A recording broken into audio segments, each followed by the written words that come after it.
Ya, jadi kenapa training itu menjadi sesuatu yang sangat penting, ya? Dan training ini harus menjadi satu budaya, ya. Kenapa? Karena kalau melihat perkembangan dunia saat ini, ya, melihat perkembangan dunia saat ini sangat-sangat cepat, sangat-sangat cepat. Dan ketika perusahaan itu tidak bisa mengadaptasi kecepatan itu, ya, maka perusahaan akan kelabakan. Berbagi inspirasi di Inspirasi Berbagi.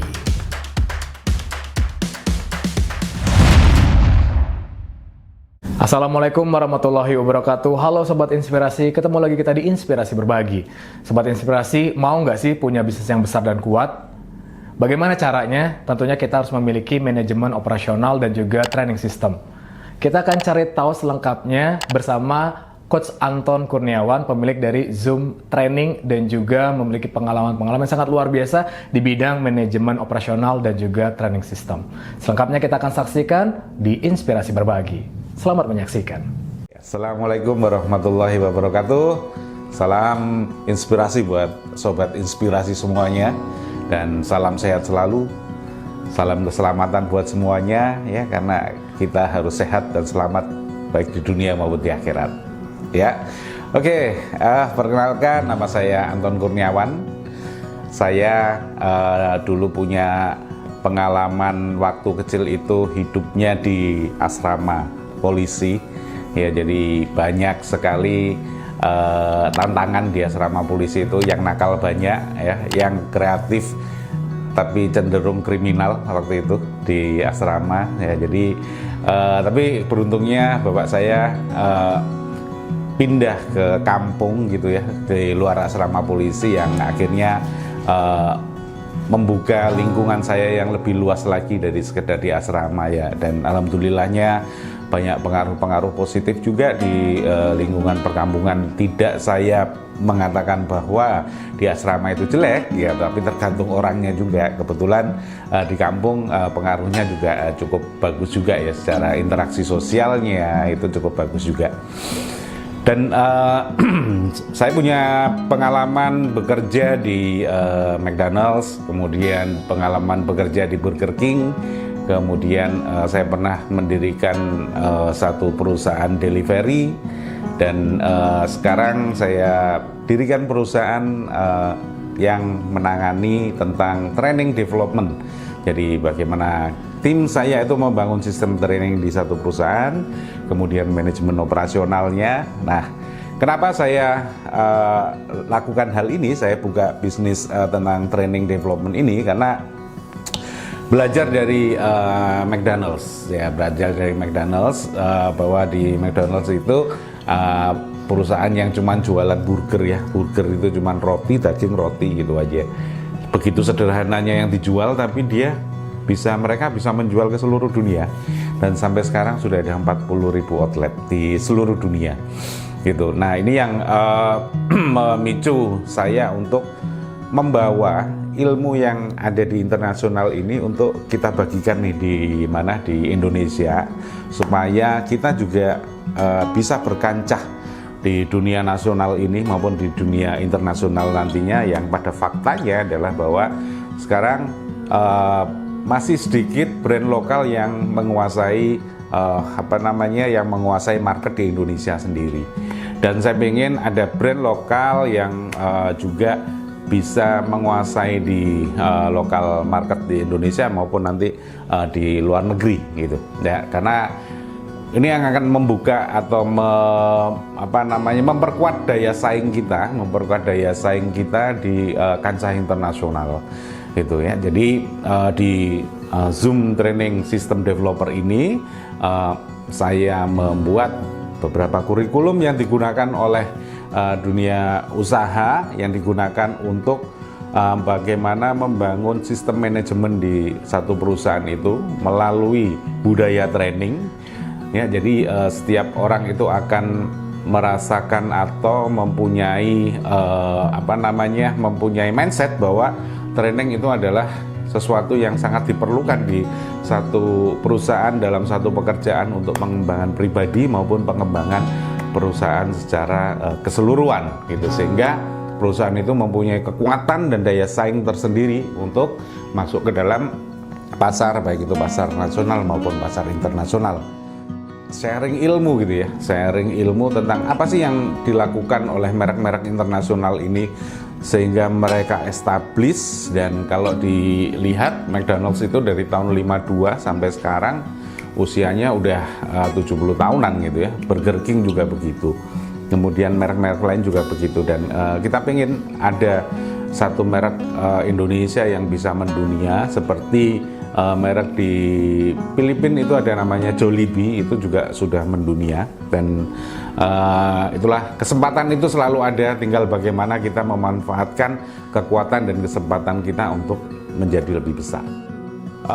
Manajemen operasional itu adalah bagaimana kita memanfaatkan fungsi manajemen dalam operasional perusahaan, dalam operasional organisasi. Tidak hanya perusahaan saja, tapi lebih ke organisasi ya, karena di dalam perusahaan itu ada organisasi juga gitu. Jadi bagaimana menerapkan sistem operasional ini dalam keseharian, dalam bulanannya, dalam tahunannya gitu, sehingga itu bisa menjadi budayanya. Nah, fungsi-fungsi manajemen yang bisa dipakai di situ adalah, karena kalau kita tahu fungsi manajemen itu ada 4: planning, organizing, actuating, dan controlling.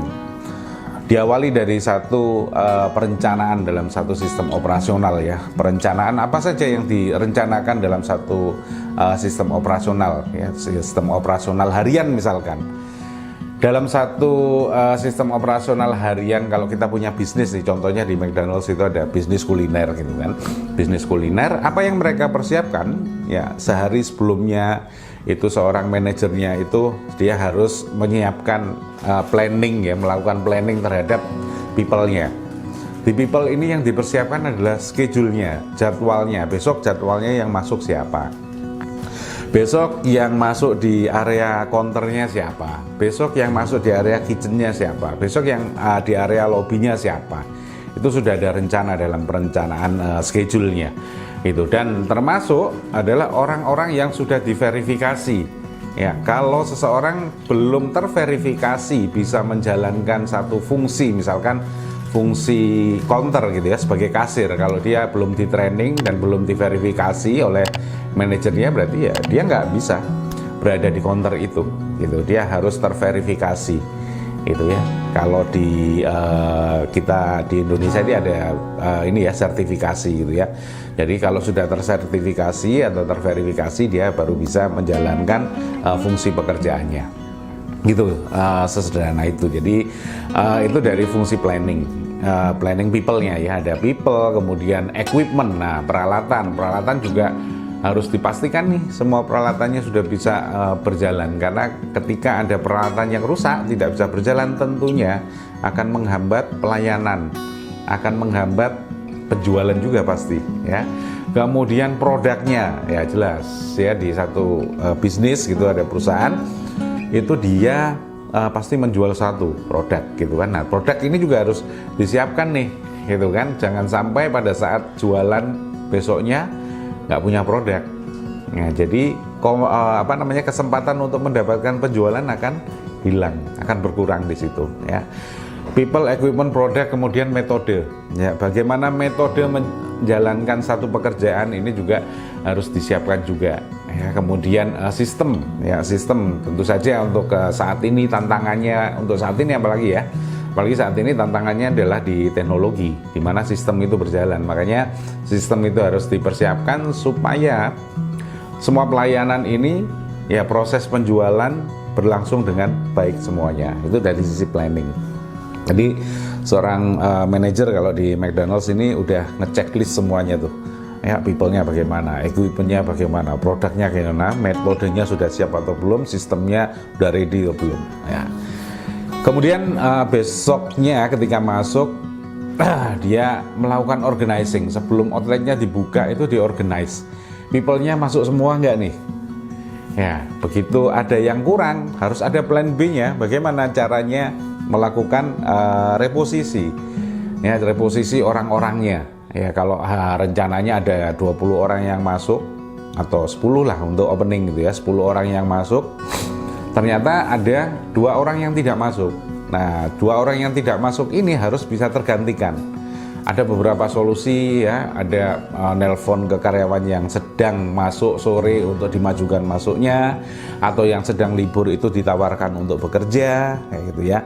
Atau kalau tidak bisa kedua-duanya ya harus melakukan reorganisasi pada saat operasionalnya. Yang tadinya di area lobi itu ada 2 orang, terpaksa harus ditarik 1 untuk ke station yang masih kosong.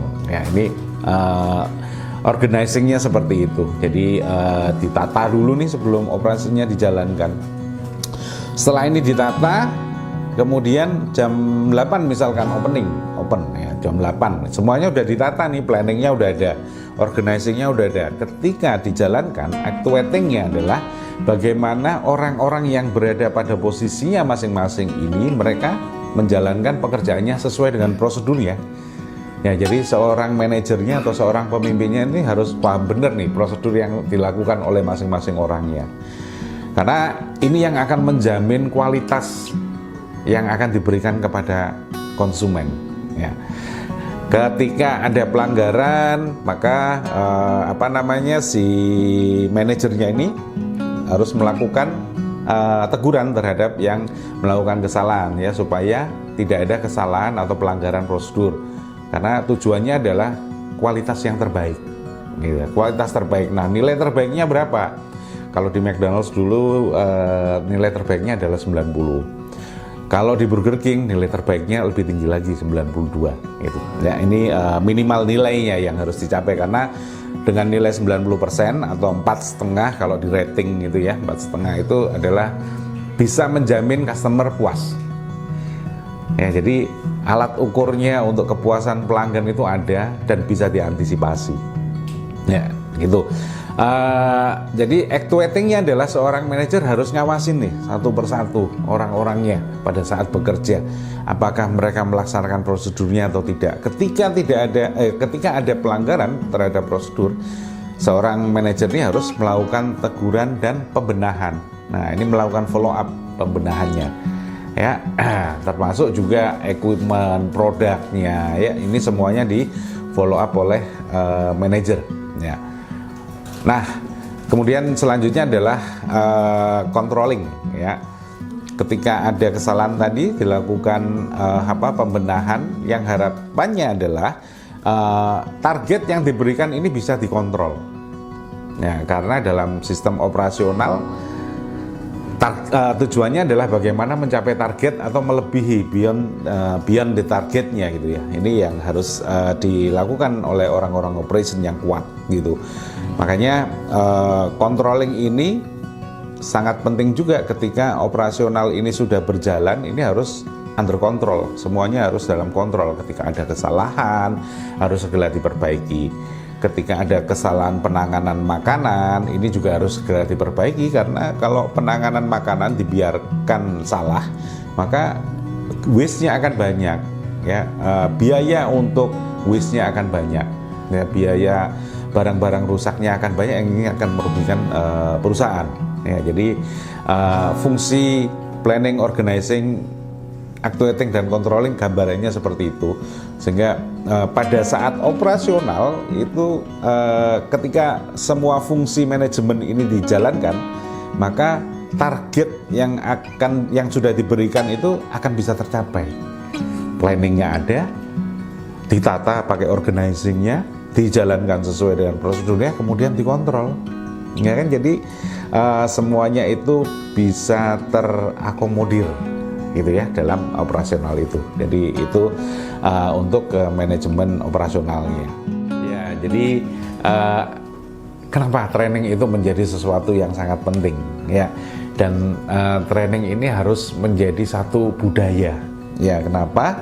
Karena kalau melihat perkembangan dunia saat ini, ya, melihat perkembangan dunia saat ini sangat-sangat cepat. Sangat-sangat cepat, dan ketika perusahaan itu tidak bisa mengadaptasi kecepatan itu, ya, maka perusahaan akan kelabakan.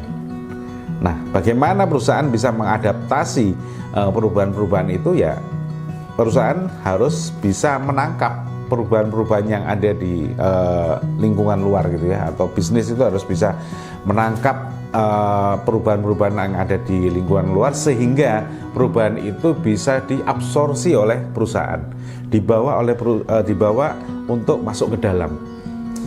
Nah, ketika dibawa masuk ke dalam, ini pastinya harus dipahami oleh semua karyawan.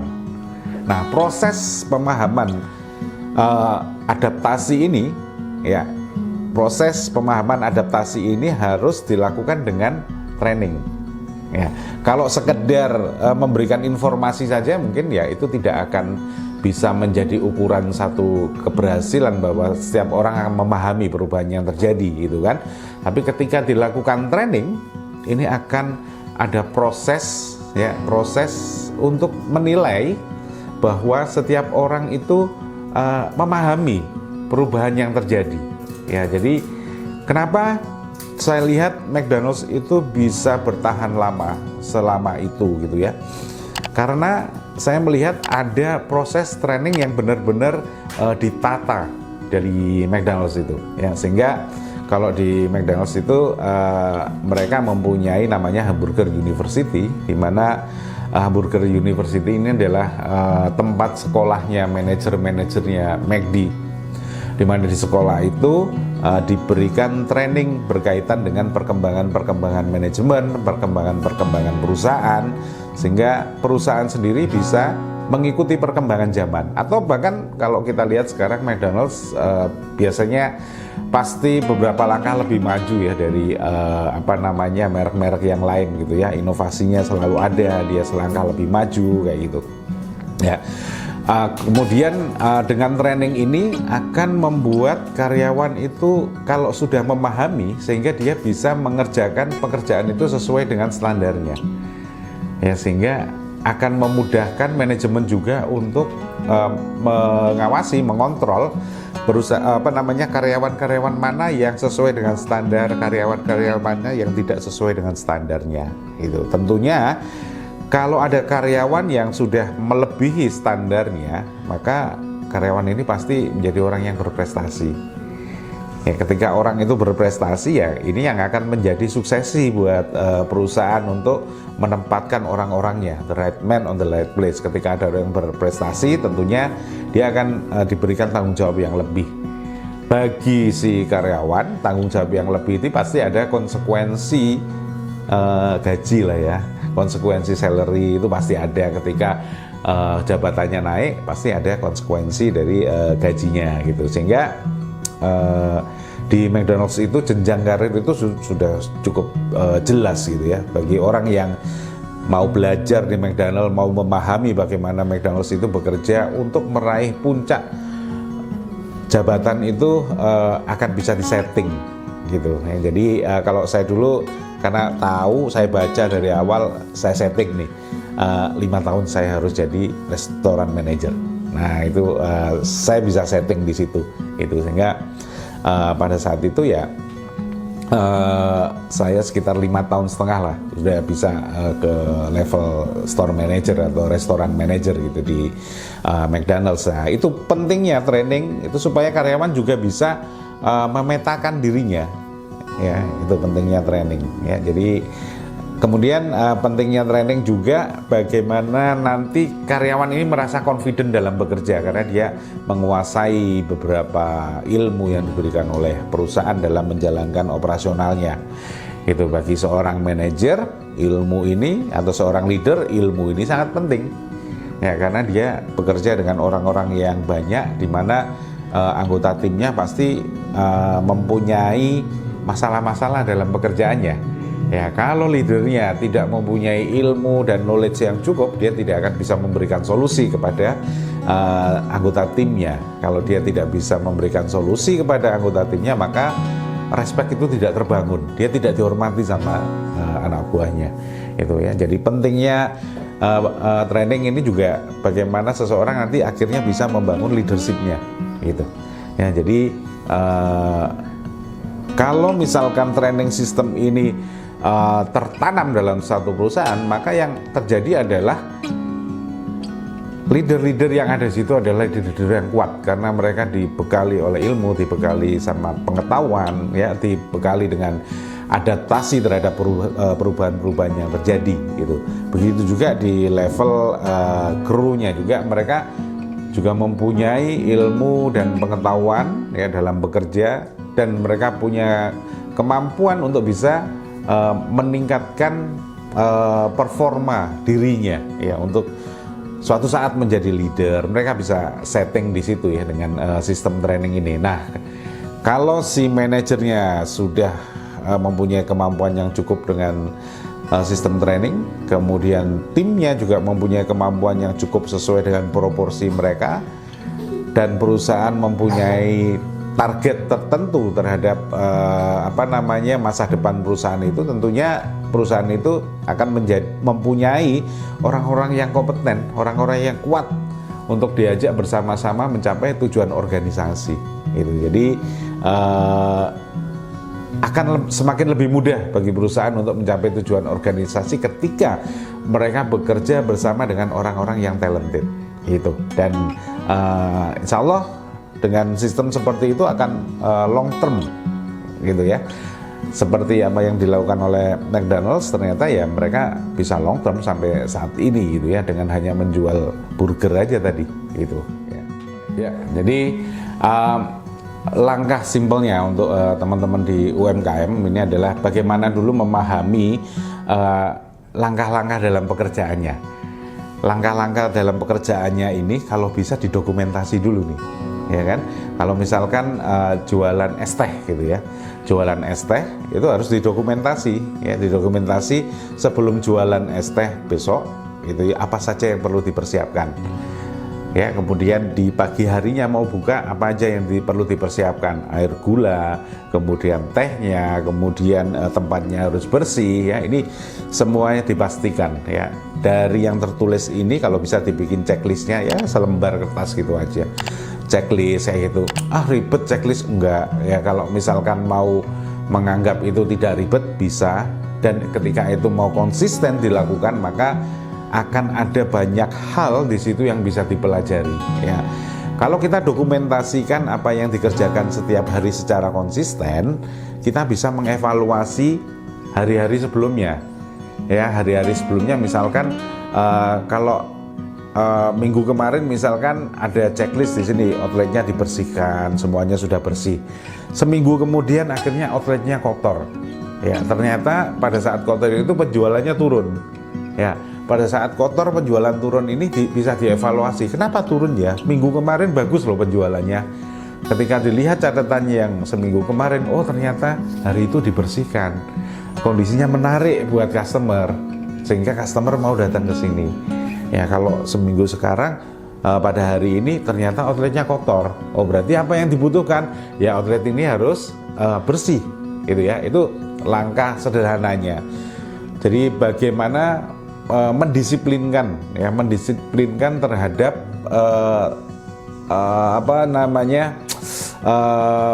pekerjaan yang harus dilakukannya gitu, kompetensinya ya. Kalau ini lebih bicara ke kompetensi ya. Kompetensinya berarti kalau kita jualan harus bersih, harus tersedia semuanya gitu ya. Bagaimana kita konsisten terhadap kompetensi yang dilakukan, itu yang pertama. Yang kedua nanti tidak lepas dari leadership. Bagaimana si business owner UMKM ini mereka mempunyai mindset untuk konsisten mengecek apa yang dilakukan oleh karyawannya ya, checklist yang dilakukan oleh karyawannya. Ini dia harus punya leadership agar karyawannya konsisten. Kadang ada karyawannya yang Pak ngerepotin Pak, terus leadernya bilang oh ya udah nggak usah dikerjain, nggak apa-apa. Nah itu muncul ketidakkonsistennya di situ, ya kan? Nah, makanya leadership ini nanti akan menjadi satu yang penting dalam menjalankan manajemen operasional. Gitu.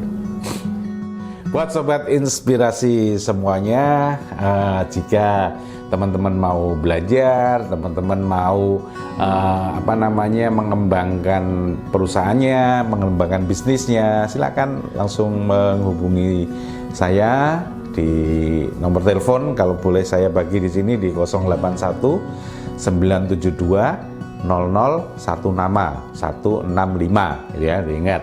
Nah, atau dikunjungi di website www.zoomtraining.id ya.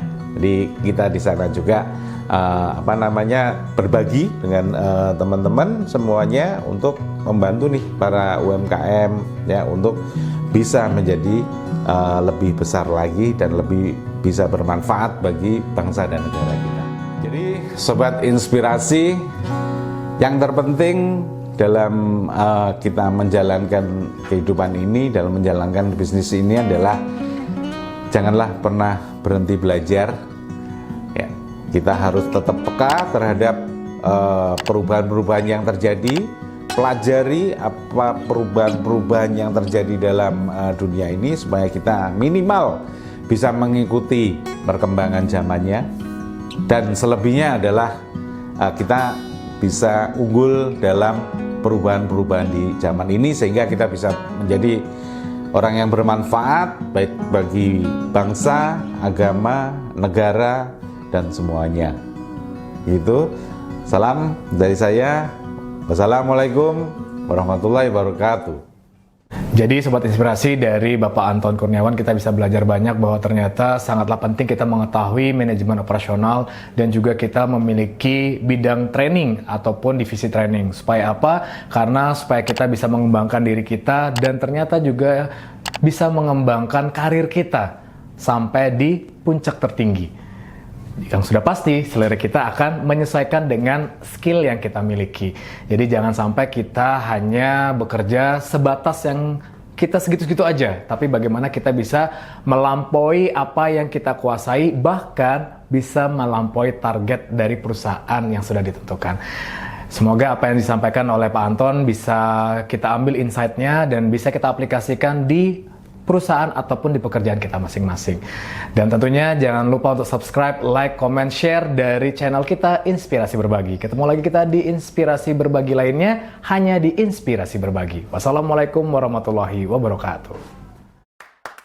Berbagi inspirasi di Inspirasi Berbagi.